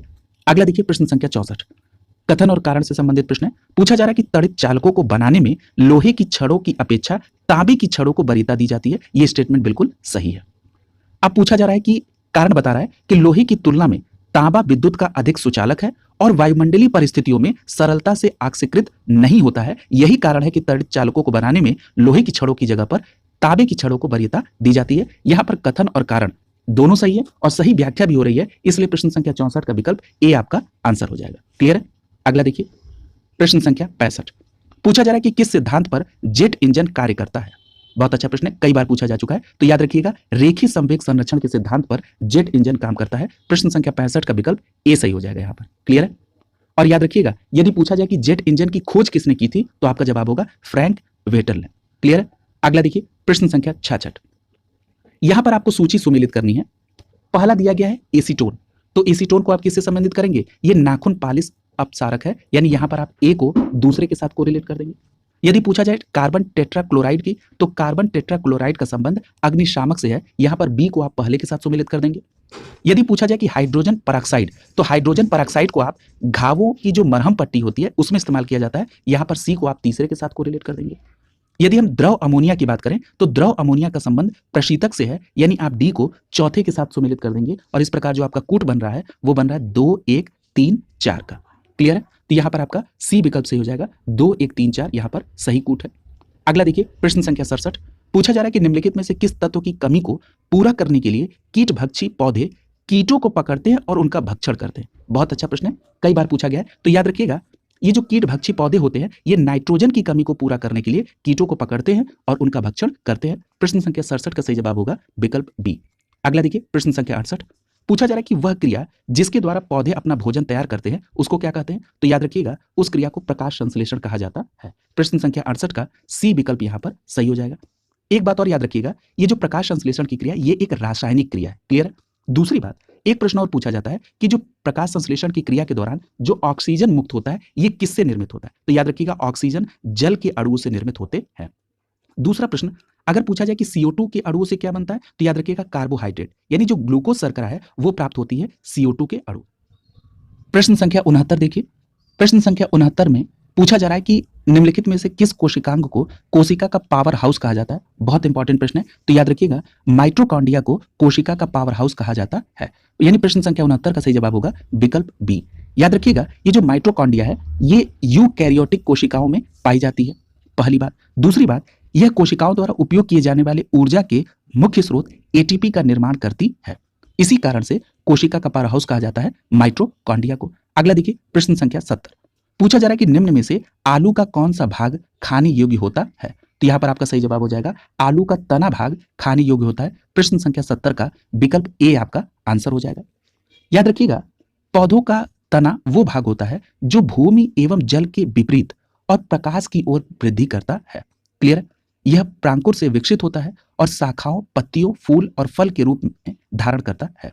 यहां पर एक फैक्ट और बहुत महत्वपूर्ण है कि जो आलू का खाने वाला भाग है वो स्तंभ कंद नामक तना होता है। ठीक, देखिए ये जो तना है इसमें जो भूमिगत तना है उसके हिस्से को आप आलू में खाते हैं और ये जो भूमिगत तना होता है ये कई प्रकार के होते हैं। देखिए जैसे अगर हम पहले प्रकार की बात करें तो अभी आपने जाना कि जो आलू का खाने वाला भाग होता है वो होता है कंद। यदि पूछा जाए कि प्याज और लहसुन के किस भाग को खाते हैं तो याद रखिएगा इसके सल्क कंद भाग को खाते हैं। यदि हल्दी, अदरक, केला या फर्न के भाग को पूछा जाए तो इसके प्रकंद के भाग को खाते हैं। ये भाग भी आप याद रखेंगे इसके साथ कोरिलेट करके। अगला देखिए प्रश्न संख्या 71, पूछा जा रहा है कि पेशी थकान के लिए निम्नलिखित में से कौन उत्तरदायी है? तो याद रखिएगा पेशी थकान के लिए लैक्टिक अम्ल उत्तरदायी है। यहां पर प्रश्न संख्या 71 का विकल्प डी सही हो जाएगा। लैक्टिक अम्ल जो है ये पेशी थकान के लिए उत्तरदायी होती है। प्रश्न संख्या 72 देखिए, पूछा जा रहा है कि तृतीयक प्रतिजन डीपीटी बच्चों को दी जाती है किसके बचाव के लिए? तो याद रखिएगा ये जो डीपीटी है ये बच्चों के रोहिणी का मतलब क्या होता है? रोहिणी का मतलब होता है डिप्थीरिया, कुकुर खांसी और टेटनस, यानी डिप्थीरिया, कुकुर खांसी और टेटनस से बचने के लिए डीपीटी दिया जाता है, यानी प्रश्न संख्या 72 का डी विकल्प यहां पर सही हो जाएगा। क्लियर है? यदि हम बात करें टिटनेस, डिप्थीरिया और काली खांसी की, तो ये जो तीनों रोग है ये जीवाणुजन्य रोग होते हैं। ठीक, अगर हम बात करें डिप्थीरिया के जीवाणु की तो डिप्थीरिया के जीवाणु को कोरिनी बैक्टीरियम डिप्थीरी कहा जाता है। याद रखेंगे यदि हम बात करें काली खांसी, जिसको कुकुर खांसी के नाम से भी जानते हैं, ये हीमोफिलस पर्ट्यूसिस नामक जीवाणु से होता है। यदि हम बात करें टिटनेस के जीवाणु को, तो टिटनेस के जीवाणु को कहते हैं माइकोबैक्टीरियम टिटेनी। क्लियर है? इन तीनों नाम को आप याद रखेंगे और ये तीनों किससे होते हैं? जीवाणुजन्य होते हैं। देखिए, जो अन्य विकल्प में दिए गए कुछ और अतिरिक्त रोग हैं, जरा उनको भी देख लीजिए। जैसे बात करते हैं पोलियो की, तो ये जो पोलियो है, ये विषाणु यानी वायरस से होने वाला रोग है। क्लियर है? यदि हम बात करें चेचक की, तो चेचक भी वायरस से होने वाला है। कई बार इसके वायरस का नाम भी पूछा गया है, तो याद रखिएगा, वेरियोला वायरस चेचक के लिए जिम्मेदार होता है। क्लियर है? कई बार आपसे इसको प्रभावित करने वाले अंग को पूछ लेता है, तो जैसे टिटनेस की बात हुई, तो टिटनेस क्या करता है? तंत्रिका तंत्र को प्रभावित करता है। कुकुर खांसी से श्वसन तंत्र प्रभावित होती है। डिप्थीरिया से श्वसन नली प्रभावित होती है। ठीक है, तो इसको भी आप याद रखेंगे। अगला देखिए, प्रश्न संख्या 73 पूछा जा रहा है कि निम्नलिखित में से किसके चयापचयी प्रक्रम से अधिकतम ऊर्जा मिलती है। यानी पूछा जा रहा है कि इन चार विकल्प में से किसके उपापचय से ज्यादा ऊर्जा प्राप्त होती है, तो आपका सही जवाब होगा विकल्प बी। वसा से सबसे ज्यादा मात्रा में ऊर्जा मिलती है, बी विकल्प यहां पर सही हो जाएगा। ठीक, देखिए इस फैक्ट को याद रखिएगा, जो 1 ग्राम वसा है उससे जो ऊर्जा प्राप्त होती है वो 9 कैलोरी ऊर्जा प्राप्त होती है, और 1 ग्राम कार्बोहाइड्रेट या प्रोटीन से 4 कैलोरी ऊर्जा प्राप्त होती है। क्लियर? तो इस फैक्ट को भी आप याद रखेंगे। प्रश्न संख्या 74 देखिए, भारतवर्ष में प्रथम कृषि विश्वविद्यालय की स्थापना कब हुई थी, तो आपका जवाब होगा 1960 में भारतवर्ष में प्रथम कृषि विश्वविद्यालय की स्थापना हुई थी। प्रश्न संख्या 74 का विकल्प बी सही हो जाएगा, 1960 में। याद रखिएगा, जो 1960 में प्रथम कृषि विश्वविद्यालय की स्थापना हुई थी उसका नाम क्या है? गोविंद बल्लभ पंत कृषि एवं प्रौद्योगिकी विश्वविद्यालय। और याद रखिएगा, ये वर्तमान समय में उत्तराखंड के ऊधम सिंह नगर में स्थित है और ये भारत का प्रथम कृषि विश्वविद्यालय है। अगर हम वर्तमान में केंद्रीय कृषि विश्वविद्यालय की बात करें तो उसकी संख्या 3 है, 63 राज्य कृषि विश्वविद्यालय और 4 डीम्ड कृषि विश्वविद्यालय है। ये फैक्ट भी आप याद रखेंगे। अगला देखिए, प्रश्न संख्या 75 पूछा जा रहा है कि निम्नलिखित में से किस एक प्रदेश को मसालों का बागान कहा जाता है, तो याद रखिएगा, केरल को मसालों का बागान कहा जाता है। प्रश्न संख्या 75 का विकल्प ए सही हो जाएगा यहाँ पर। क्लियर है? ये कई बार पूछा गया। यहाँ पर एक फैक्ट और याद रखिएगा, जो काली मिर्च होती है इसको मसालों का राजा कहा जाता है और इलायची को मसालों की रानी कहा जाता है। और केरल की अगर बात करें तो केरल काली मिर्च के उत्पादन में दूसरे स्थान पर है और इलायची के उत्पादन में केरल का स्थान प्रथम है। ठीक है, तो ये फैक्ट भी आप याद रखेंगे। अगला देखिए, प्रश्न संख्या 76 पूछा जा रहा है कि गेहूं की अधिकतम उत्पादन वाला राज्य कौन सा है, तो आपका सही जवाब क्या हो जाएगा? बहुत अच्छा प्रश्न है, यहाँ पर विकल्प सी सही हो जाएगा। उत्तर प्रदेश गेहूं के उत्पादन में प्रथम स्थान पर है। यदि हम 2020-21 के आंकड़े को देखें तो इसके अनुसार उत्तर प्रदेश नंबर 1 पर है, दूसरे नंबर पे मध्य प्रदेश है और तीसरे नंबर पे पंजाब है। अगला देखिए, प्रश्न संख्या 77 पूछा जा रहा है कि निम्नलिखित में से ऊर्जा का कौन सा स्रोत व्यावसायिक स्रोत नहीं है, तो आप सभी को पता है कि जो बायोगैस का जो स्रोत है ये व्यावसायिक स्रोत नहीं है। यहां पर आपका डी विकल्प सही हो जाएगा। ये जो बायोगैस है इससे कौन सी गैस सर्वाधिक मात्रा में प्राप्त होती है, तो याद करिए, मैंने इस प्रश्न को जब एक्सप्लेन किया था पिछली बार तो इसको डिटेल में बताया था कि जो मीथेन गैस होती है ये बायोगैस की सबसे प्रमुख गैस होती है, यानी ये सबसे अधिक मात्रा में 50 से 75। इसके अलावा दूसरे नंबर पे कार्बन डाइऑक्साइड, कुछ मात्रा में हाइड्रोजन, नाइट्रोजन, हाइड्रोजन सल्फाइड और कार्बन मोनोऑक्साइड गैस भी होती है। और ये जो बायोगैस है ये व्यावसायिक स्रोत में नहीं आता है। ठीक है, अगला देखिए, प्रश्न संख्या 78 पूछा जा रहा है कि घरेलू ईंधन के रूप में प्रयुक्त होने वाली एलपीजी में मुख्यतः होता है, तो याद रखिएगा, जो एलपीजी है उसमें मुख्य रूप से ब्यूटेन होती है। ठीक है, यानी यहां पर विकल्प डी सही हो जाएगा आपका। प्रश्न संख्या 78 का विकल्प डी सही हो जाएगा। यहां पर एक बात और याद रखिएगा, ये जो द्रवित पेट्रोलियम गैस है, ठीक है, जिसको आप एलपीजी कह रहे हैं, इसमें प्रोपेन, ब्यूटेन और आइसोब्यूटेन हाइड्रोकार्बनों का मिश्रण होता है। क्लियर है? और इसको आप रसोई गैस में ईंधन के तौर पे प्रयोग करते हैं। यदि आपसे प्रश्न पूछा जाए कि एलपीजी में गंध के कारण का पता चले, यानी एलपीजी अगर लीक हो रही है तो उसमें गंध आए, इसके लिए क्या मिलाया जाता है, तो इसमें इथाइल मरकैप्टेन मिलाया जाता है। ये भी बात आप याद रखेंगे, पूछा जा चुका है। प्रश्न संख्या 79 देखिए, पूछा जा रहा है कि निम्नलिखित में से कौन एक यूनेस्को द्वारा प्रमाणित भारत की बृहत्तम जैव मंडलीय निधि है क्षेत्रफल की दृष्टि से, तो याद रखिएगा, यहां पर जो मन्नार की खाड़ी है ये यूनेस्को द्वारा प्रमाणित भारत की बृहत्तम जैव मंडलीय निधि है। प्रश्न संख्या 79 का सही जवाब हो जाएगा विकल्प डी, मन्नार की खाड़ी। क्लियर है? यहां पर अगर हम देखें कि इनको दर्जा कब मिला था और क्षेत्रफल कितना है, तो नीलगिरी की अगर बात करें तो इसका क्षेत्रफल 5520 वर्ग किलोमीटर है और इस जैव मंडल को 1986 में आरक्षित दर्जा मिला था। यदि हम बात करें नंदा देवी की तो इसका क्षेत्रफल 5860.69 वर्ग किलोमीटर है और इसको 1988 में दर्जा मिला था। सुंदरवन की बात करें तो 9630 वर्ग किलोमीटर क्षेत्रफल है और इसको 1989 में मिला। मन्नार की खाड़ी को 1989 में इसको भी मिला। इसका क्षेत्रफल 10,500 वर्ग किलोमीटर में, इसीलिए यहां पर मन्नार की खाड़ी आपका सही जवाब होगा। प्रश्न संख्या 80 में पूछा जा रहा है कि भारत के निम्नलिखित में से कौन सा नगर वृक्षारोपण में विशिष्टता रखता है, यानी वृक्षारोपण में उसका विशेष स्थान है। तो यहां पर आपका सही जवाब हो जाएगा विकल्प डी। ये जो वालपराई है ये तमिलनाडु में है और ये वृक्षारोपण के लिए नगर बहुत पॉपुलर है। यहां पर डी विकल्प आपका आंसर हो जाएगा। याद रखिएगा, अभी हमने आपको बताया कि ये वालपराई तमिलनाडु राज्य में है और जिला कौन सा है, कोयंबटूर। इसे 7वां स्वर्ग भी कहा जाता है। क्लियर है। अगला देखिए प्रश्न संख्या 81, ये रीजनिंग से संबंधित प्रश्न है। पूछा जा रहा है कि 4 सेंटीमीटर गुणे 4 सेंटीमीटर गुणे 4 सेंटीमीटर आयाम वाले एक घन के सभी फलक हरे रंग से रंग दिए गए, उसे 64 इकाई घनों में काट दिया गया। कितने इकाई घन ऐसे हैं जिसमें 2 फलक हरे रंग के होंगे। देखिए जब 2 फलक के रंग का पता करना हो तो इसके लिए एक सूत्र होता है, वो क्या है, n-2 × 12। यहां पर देखिए n का मान 4 कैसे आया, देखिए 4 गुणे 4 गुणे 4 का जो घन है इसलिए यहां पर n का मान 4 रखा, 4 में से 2 गया तो 2 बचा और 12 से गुणा किया तो आपका रिजल्ट क्या आ गया, 24 आ गया। यानी 2 हरे फलकों की संख्या कितनी हो जाएगी, 24 हो जाएगी। क्लियर है। अगला देखिए प्रश्न संख्या 82। प्रश्न संख्या 82 में आपसे सारणी में लुप्त अक्षर को फाइंड आउट करने के लिए कहा जा रहा है। अब आप यहां पर एक पैटर्न को देखिए, यदि आप रो वाइज चलेंगे तो ए के बाद सी आया, यानी बी को हटाया फिर सी आया, यानी आप ये कह सकते हैं ए में यदि 2 जोड़ दिया जाए तो सी आ जाएगा। अगर हम बात करें सी से ई की तो सी के बाद डी ई यानी 2 जुड़ा। अगर हम ई में 3 जोड़ दें, ई के बाद एफ जी एच तो एच मिल गया। एच में यदि 3 जोड़ दें तो एच के बाद आई जे और फिर के मिल गया। के में यदि 3 जोड़ दें तो के के बाद एल एम एन आ गया। अब आप एन में 4 जोड़िए, ओ पी क्यू आर मिल गया। अब आप आर में 4 जोड़िए, एस टी यू फिर वी मिल गया और वी में जब आप 4 जोड़ेंगे तो वी के बाद क्या होगा, डब्ल्यू एक्स वाई और यहां पर जेड आ जाएगा। क्लियर है। तो आपका यहां पर ए विकल्प सही हो जाएगा। प्रश्न संख्या 82 का ए विकल्प यहां पर सही हो जाएगा। अगला देखिए प्रश्न संख्या 83। पूछा जा रहा है कि यदि आप परफेक्ट को इस कूट में लिखते हैं तो ब्राउन को आप किस कूट में लिखेंगे। क्लियर है। तो सबसे पहले पैटर्न पता करना होता है कि पैटर्न क्या चल रहा है। ठीक है, तो आइए इसकी एक्सप्लेनेशन से इसको एक्सप्लेन करते हैं। आप देख रहे हैं परफेक्ट में पी में 2 ऐड किया गया तो आर मिला, इसी प्रकार ई में 2 ऐड किया गया तो जी मिला और आगे भी 2-2 का ऐड किया जा रहा है। तो अब यही एडिशन आप ब्राउन में कर दीजिए।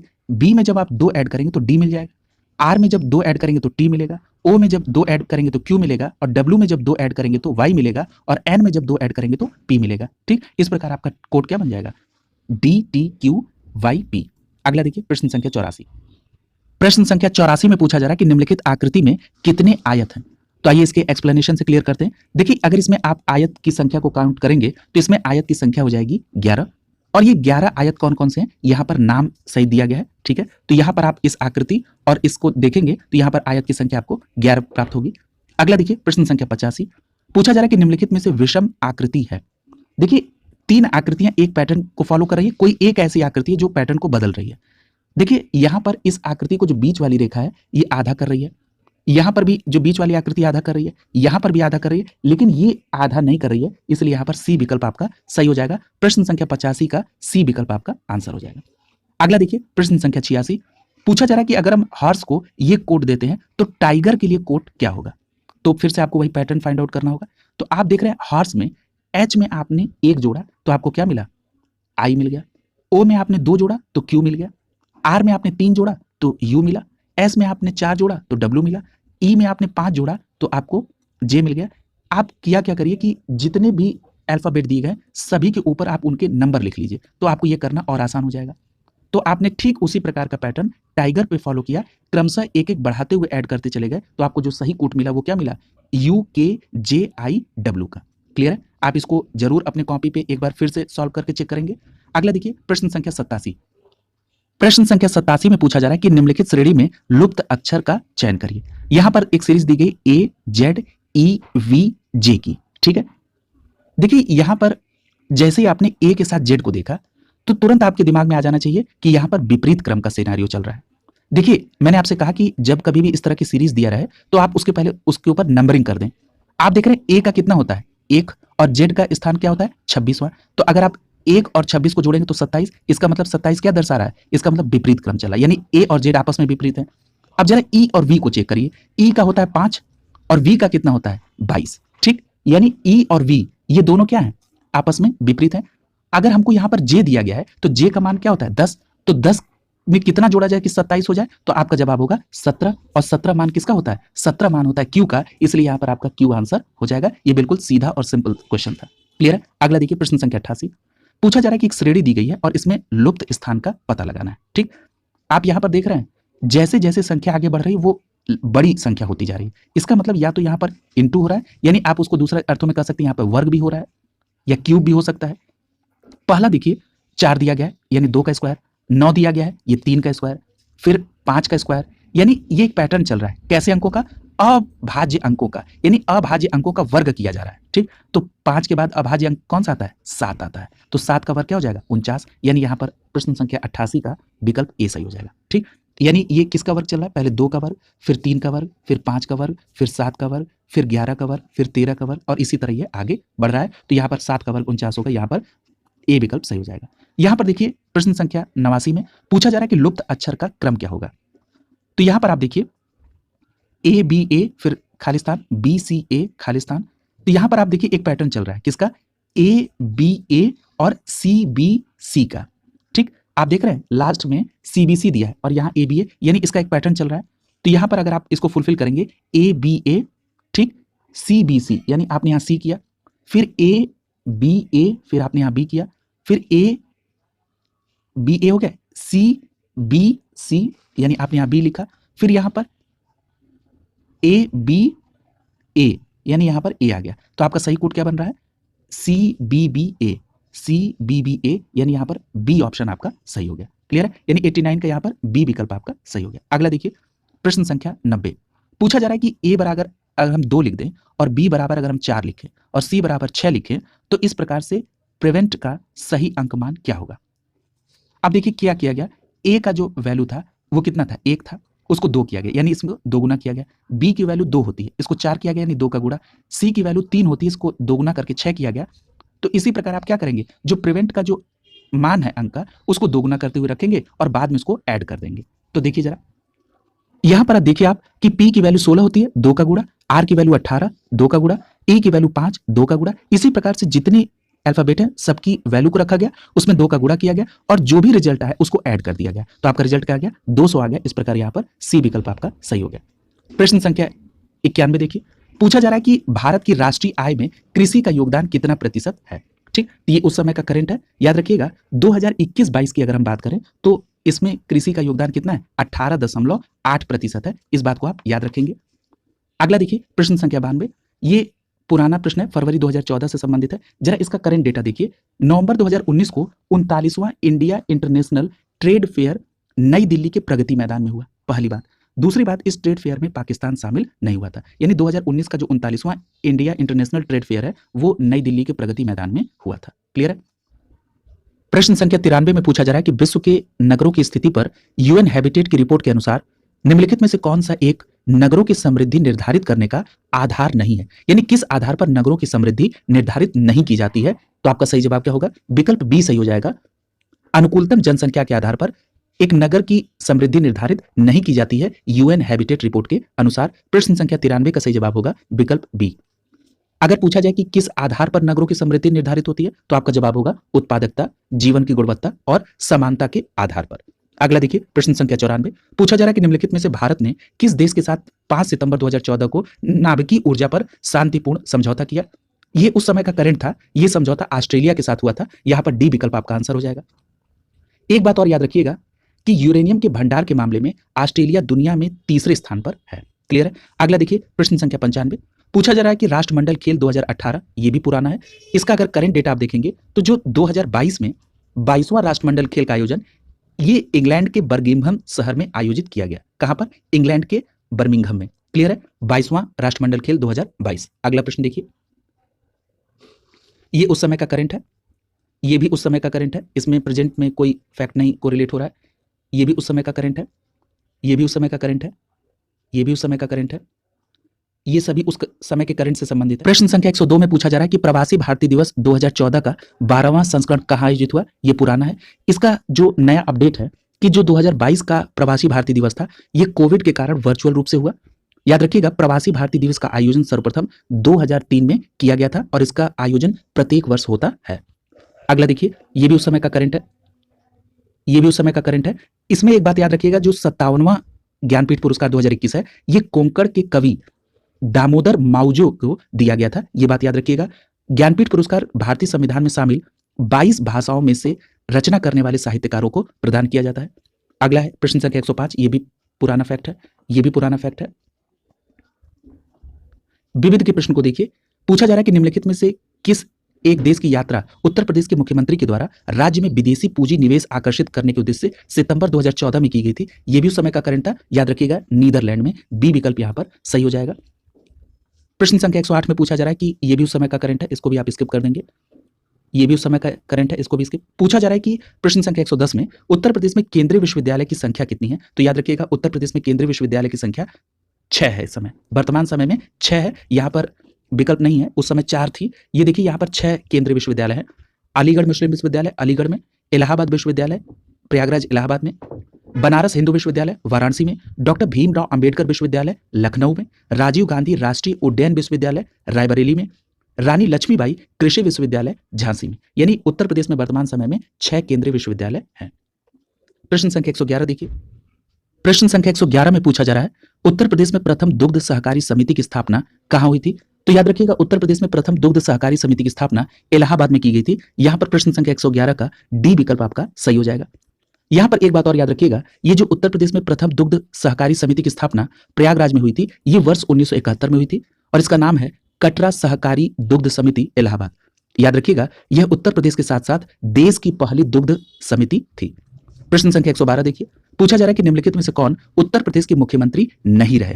तो यहां पर आपका सही जवाब होगा विकल्प सी, नित्यानंद स्वामी उत्तर प्रदेश के नहीं बल्कि उत्तराखंड के मुख्यमंत्री थे। ये प्रश्न संख्या 112 का सी विकल्प आपका आंसर हो जाएगा।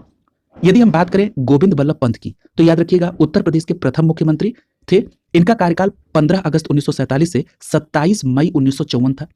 यदि हम राम नरेश यादव की बात करें, तो इनका कार्यकाल 23 जून 1977 से 28 फरवरी 1979 तक था। यदि हम त्रिभुवन नारायण सिंह की बात करें, तो इनका कार्यकाल 18 अगस्त 1970 से 3 मार्च 1971 तक था। ये सभी उत्तर प्रदेश के मुख्यमंत्री रहे।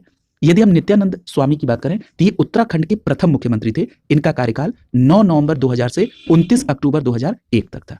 याद रखेंगे। अगला है प्रश्न संख्या 113, पूछा जा रहा है कि निम्न में से उत्तर प्रदेश के किस जनपद में कालिंजर का किला स्थित है? तो याद रखिएगा, जो कालिंजर का किला है ये बांदा में स्थित है। यहां प्रश्न संख्या 113 का बी विकल्प आपका आंसर हो जाएगा। अगला देखिए, प्रश्न संख्या 114, पूछा जा रहा है कि उत्तर प्रदेश में चमड़ा उद्योग के प्रमुख केंद्र हैं।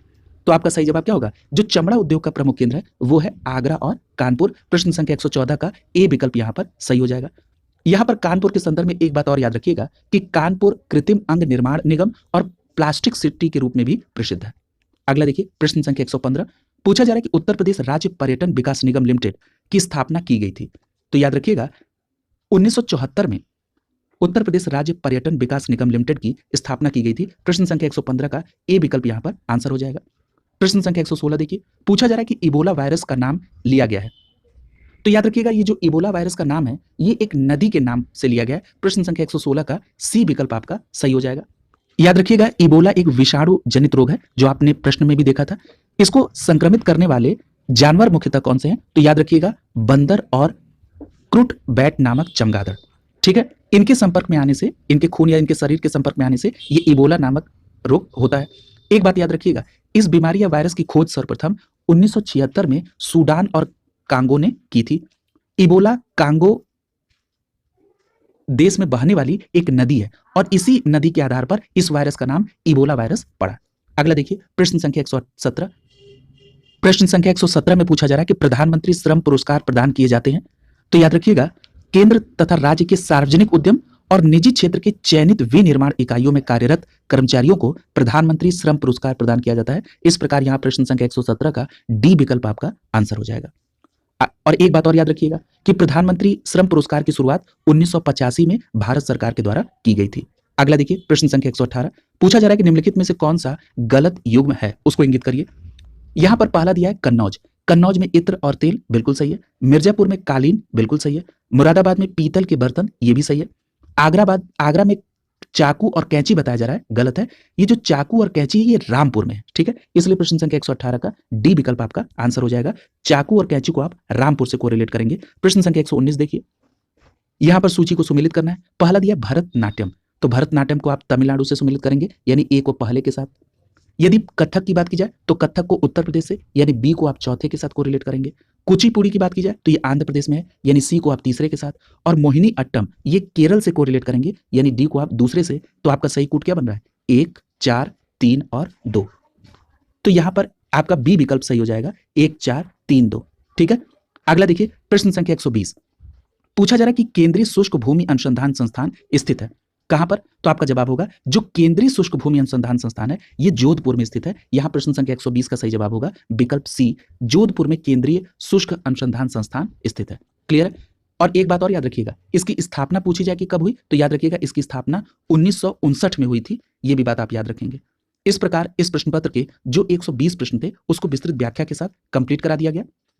अगली क्लास में नए प्रश्न पत्र के साथ मुलाकात होगी। शुभकामनाओं के साथ आप सभी का बहुत बहुत धन्यवाद।